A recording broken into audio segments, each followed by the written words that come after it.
प्रेमानंद जी महाराज वृंदावन अक्सर अपनी वाणी में यह उपदेश देते हैं कि जब भी रास्ते में कोई मंदिर, ठाकुर जी की झांकी या ध्वज दिखे तो श्रद्धा से सिर झुकाकर प्रणाम करना चाहिए।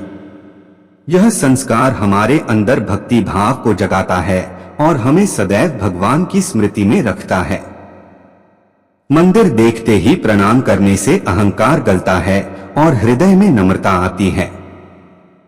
प्रेमानंद जी ने कहा, मंदिर को देखकर प्रणाम करना कोई औपचारिकता नहीं बल्कि भक्त का स्वभाव होना चाहिए।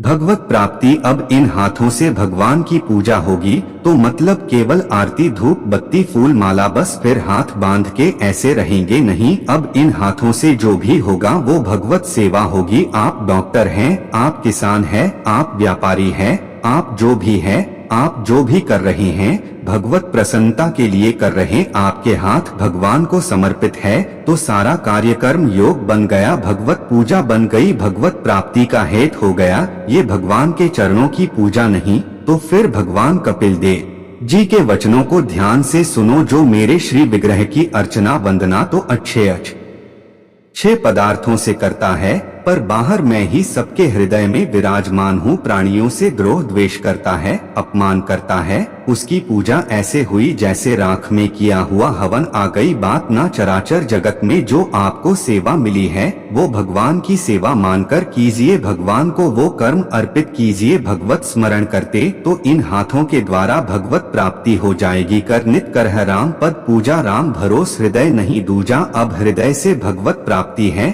एकमात्र भरोसा, केवल अपने आराध्य देव शीश नम। अच्छा, आप बगल से जा रहे हैं, दृष्टि पड़ी किसी भगवान का, किसी देवता का मंदिर, चलिए आनंद तो हम ऐसे कैसे कर देंगे, उनको कर देंगे, उनसे तो हम ही बड़े हो गए ना। क्योंकि बहुत बड़े संप्रदाय में कितनी रुक्षता है हृदय, ये आप देखो हृदय कितना सूखा है। भला रस उपासना में, रस उपासना में तो ऐसे द्रवित रहता है, कोई सामने आवे अपना प्रीत शीश झुक जाता है जी। एक बालक हो या वयोवृद्ध हो, पापी हो या पुण्यात्मा हो, उसका तो यही स्वभाव है मेरे प्रियता, हमारा सर झुक जाना चाहिए। ये किस काम का तेज सिर कट तू मर समूला नमत, हरि गुरु पद मूला। भगवान कृष्ण विग्रह को देखकर, संतों को देखकर, वैष्णव को देखकर यदि ऐसे नहीं हो जाता तो कड़वी लौकी के समान है, तुम्हारी खोपड़ी किसी काम की नहीं है। उम्मीद है आपको वीडियो पसंद आई हो तो कमेंट में जय श्री कृष्णा जरूर लिखना। धन्यवाद।